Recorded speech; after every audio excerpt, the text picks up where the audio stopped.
Hey YouTube, me again. I want to show y'all my sawed-off shotgun that I made. It's pretty crappy since I saw it off the back. This is how I get it to shoot since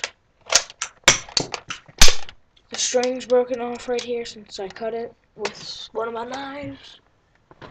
Oh, fuck. Okay, so